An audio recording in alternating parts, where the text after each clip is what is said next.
This is a demo of SCCM. It stands for Microsoft System Center Configuration Manager.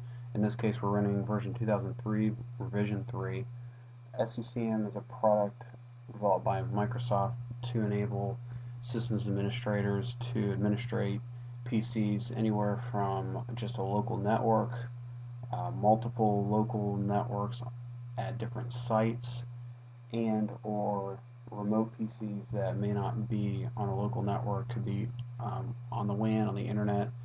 So these PCs can report into servers via the internet. That is a much more complicated setup than I have implemented here. The setup that I'm using here is on one single subnet and only has 2 or 3 clients on it. So let's go ahead and go over that infrastructure. All this is laid out in VMware vSphere. These hosts are actually hosted on ESXi, which is a hypervisor for VMware. Right now the view that we're looking at is the vSwitch. It's a virtual switch, and just like a real switch, you can see which links are up and down. This one is down because this machine is powered off. So these are all of the machines that are on this VLAN. This is a private VLAN which only houses these machines on one subnet. It cannot talk to the rest of the network. There is one box doing routing for this VLAN to the outside that enables, among other things, for SCCM to download updates, Windows to download updates, things like that. So let's go ahead and actually view that box. It's using a Linux distribution called Untangle. It's a really simple way to set up routing. And basically, this particular box, this is the only one that has 2 interfaces on it. All the rest of them just have one. But this particular box has the VLAN 500, which is the internal network, and then it has a public-facing interface on what's called R167 VLAN. So I'll pull those interfaces up here. Same thing, you can see there's 2. One is external facing. This is a real-world public IP address. Here it is right here. And then the second is a statically assigned, or well, actually both are statically assigned. This is serving as the gateway for the entire net. And you can actually view the routes here. Default gateway for this box is this address here. The default gateway for everything else on this subnet is this box itself. So I'll go ahead and minimize that.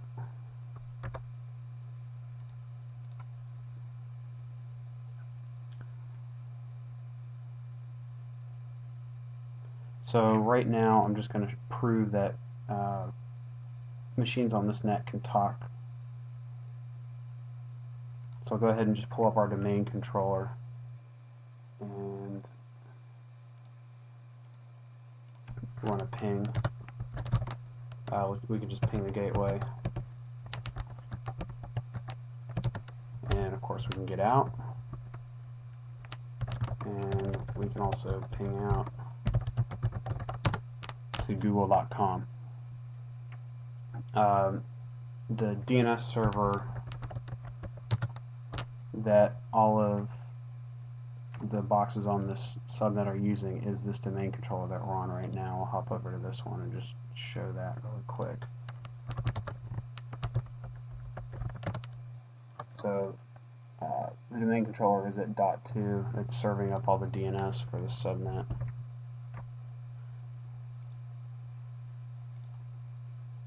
So right now we'll just look at what services are running on it. Oops. There we go. So we can see that it is serving as an Active Directory, DHCP server, and a DNS server. And we can actually view things that are attached to this Active Directory. We we've got a handful of computers. This is the SCCM server itself, and it's also hosting SQL on it. We have a Windows 2008 client and a Windows XP client. This box has actually DHCP'd using this domain controller. So if we go look at it,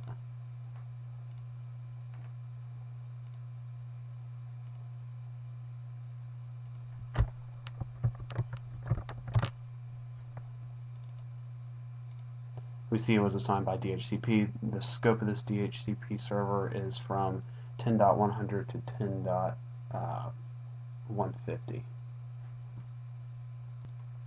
So now I'll move on to showing the actual SCCM server along with SQL on the same box.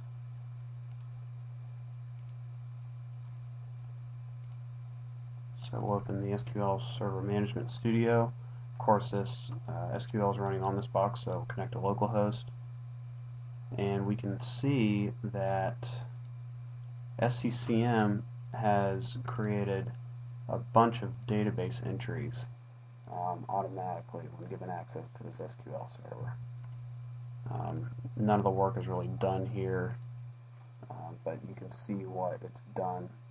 So we'll close out and actually look at SCCM itself. So this is it. You can see there are a bunch of different options, almost too many. And the first thing that you do out of the box is add what's called a boundary, and this basically constrains SCCM to a certain set of machines or a certain subnet or a certain domain controller or what have you. You can set up, like I said earlier, multiple of these sites and connect them together. If you were wanting to do that, you do it here with addresses. Since this is a small demonstration and we only have one site, we're not going to do that. So the first thing that you do is set up boundaries, and we'll just look at the properties of this one. This basically is saying that anything that is attached to this domain controller via Active Directory is fair game. After you set up boundaries, well, other options, let me just demo that really quick. Other options, you can open it up to subnets and IP address ranges. It's just easiest to do it via Active Directory. So the thing that you do after that is specify discovery methods, and this is basically telling SCCM how it's going to scan for different hosts. And so we've set it up, or I've set it up to basically look at the list of all the computers that is listed on the domain controller. So if we go back over to the domain controller and look at computers, this is what it's looking at. And that's just LDAP speak for the same thing.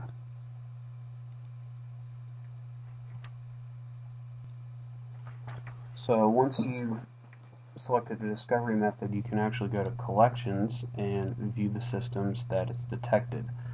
And it took some time for this to happen. I've actually already added one client. We're about to add another one to demo that. These are all the systems that are on this, or attached to this domain controller. So let's go ahead and add another one. This is a vanilla out of the box Windows XP as far as being connected to a domain controller goes. It does have some programs installed on it. But we'll go ahead and attach it to our domain, which is called SCCM.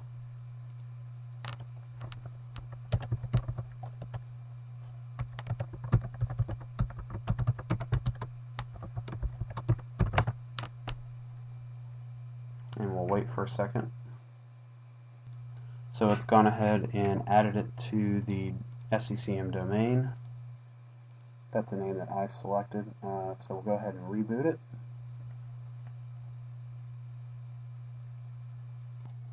So now the system's been rebooted, and we can look at its properties. And it is in fact joined to the SCCM domain. So one would think that it would just pop up here in this list, since it's set to show all the computers that are in that domain. But even after a refresh, it still doesn't do it. We can hit this update collection members. It's kind of an even more invasive refresh, and it's still not there.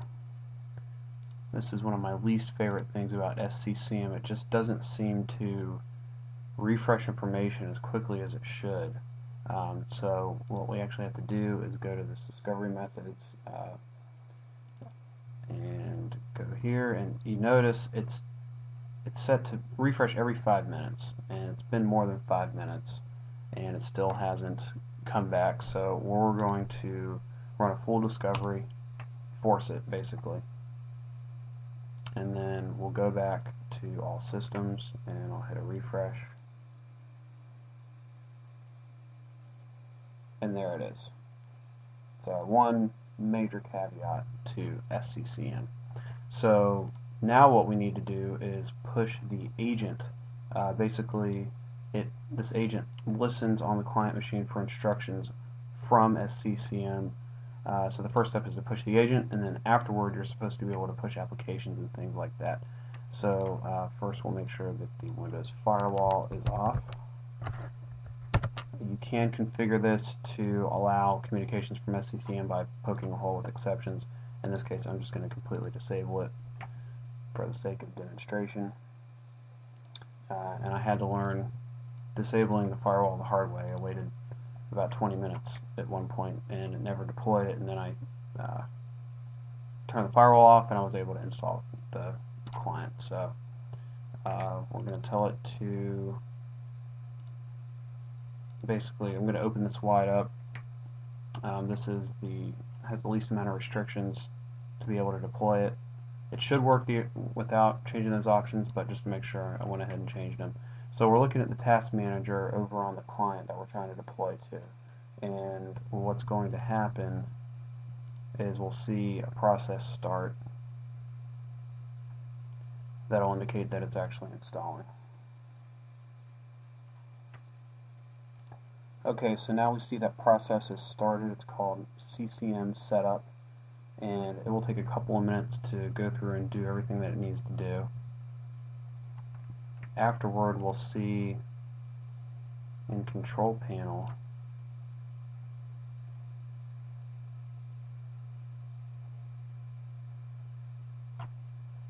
we will see that there will be a few new icons created. So right now there are a total of 33. I think it's going to install like 3 or 4. So we'll hold on while this works. We can see that the CPU and the memory is changing, so that indicates that something's actually happening. So that installer is finished. Now we see this executable, which is the agent that runs on the machine. And after refreshing the control panel, we now have 37 items on it. It's installed this. Let's see, 2, 3, 4.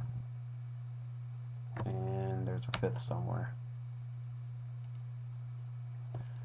So when programs are advertised, basically made available for clients to download, or should be pushing them, one would imagine that would appear here, but thus far I haven't had any luck with that.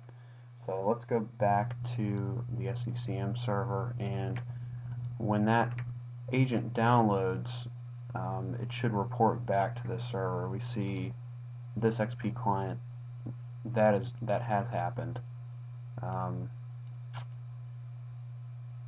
It says yes, it has the client. This is the code that I input when we set up the SCCM server, and it says that it's active. So I'm going to refresh.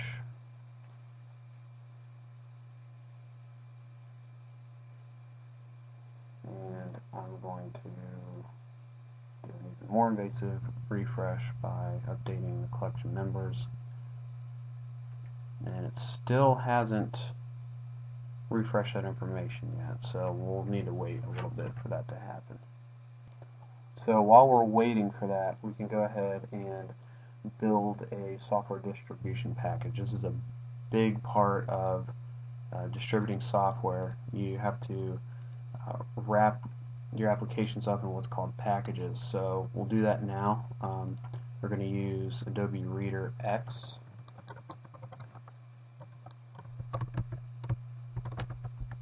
Or Adobe Reader 10, whatever you'd like to call it. And I've downloaded the installation files already.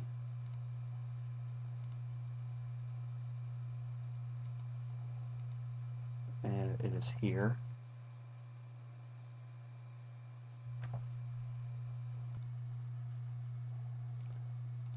So we'll hit OK. And next.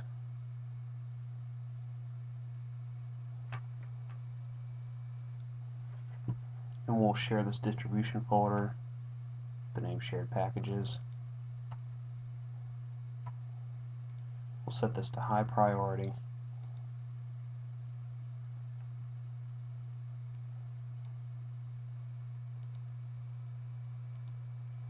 And finish.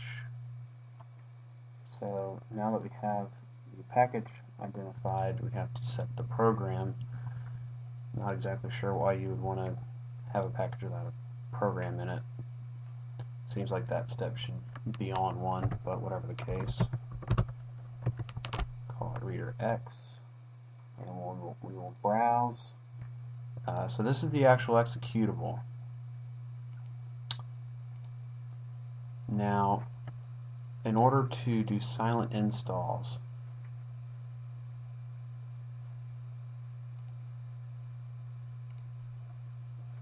it requires some command line switches. And you can look these up for whichever application you're using online. Sometimes the software writer will publish these switches, other times they're just really easy to find online. But this one suppresses, well, actually accepts the license agreement during the install so that it doesn't hang it up. Run this as normal, and next. We'll set it to 20 minutes before it times out, and we'll tell it to run whether a user is logged in or not. So even if it's just sitting on the login screen, as long as the computer's turned on, it'll run.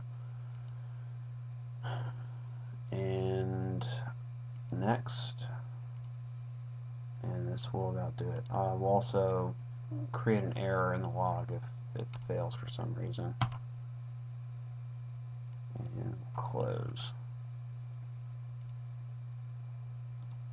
We also need to set a distribution point. This is only going to give us one option, which is the server that we're on.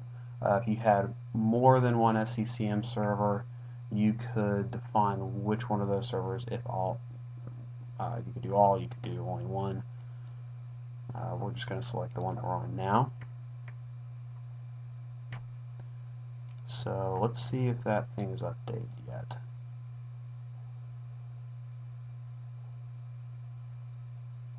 And it has.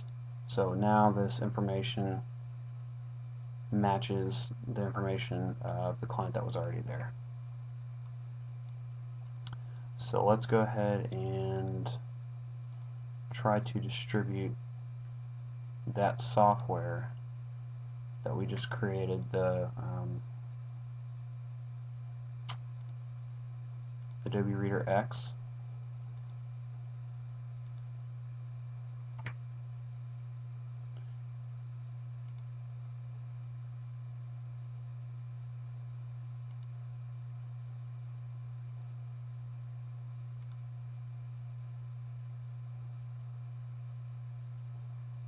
Actually, I'm going to cancel out of this.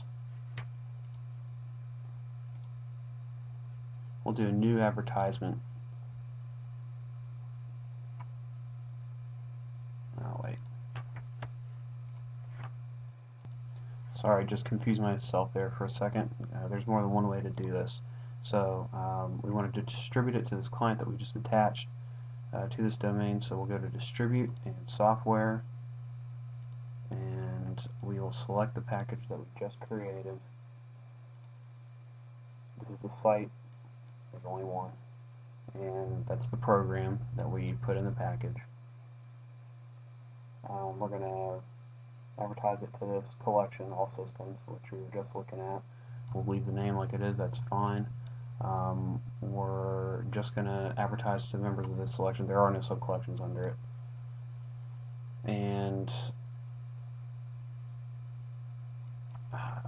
we can leave expiration default. I do, however, want to go ahead and tell us to run right now. And we'll hit next and close. So it should pop up here. Haven't had any luck with that yet.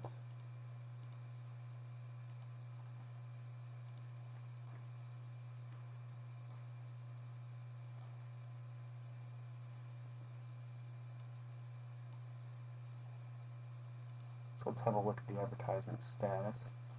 And we'll hit refresh because it's not smart enough to do it on its own.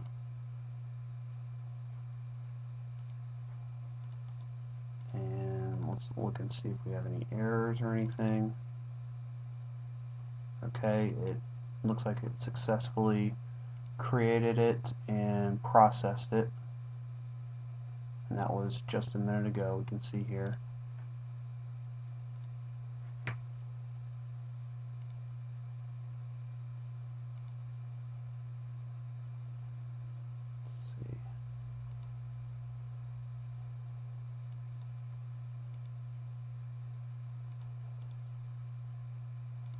We'll show any messages relating to the package itself. Everything looks fine there.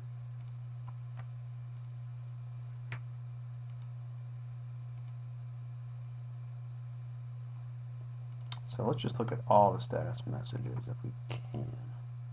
There we go.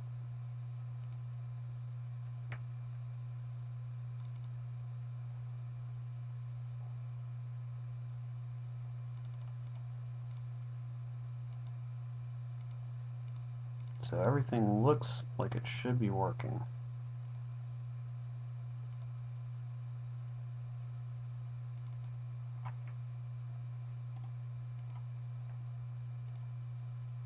However, we don't see anything going on in Process Manager or Task Manager. So we'll wait for a few minutes to see if this works. So just for the heck of it, I went ahead and restarted this client. And if you look at Task Manager,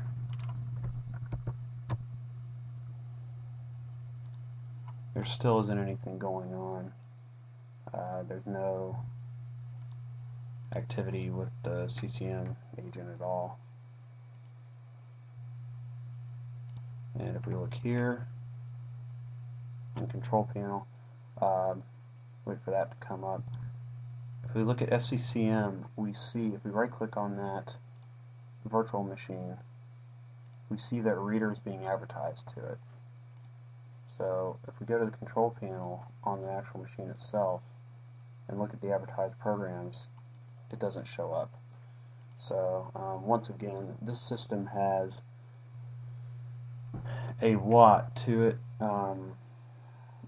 and you have to enter things that are outlined in the guide to integrate with the Active Directory, and for some reason it's just not working. It's able to distribute the agent client to each one of the systems, but it's just not able to deploy applications. I would probably not recommend this to somebody else. It was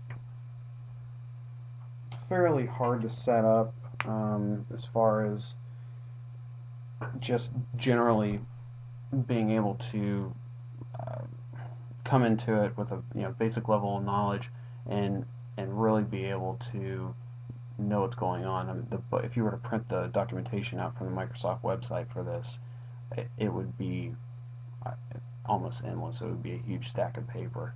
A lot of the resources online from other websites were actually way more helpful. There's a lot to it. Like I said earlier, there's almost too much going on with it. It does some pretty cool stuff, but there are some other solutions out there that I think would hopefully be better. Like I said, you would think that being from Microsoft, they would automate some of the integration for this product, but it seems like there's pieces that are just disconnected, and to get to one place, you have to go through 3 different steps, like creating packages, for instance, was a pretty major one. So that about wraps it up. That's SCCM. Thanks for watching.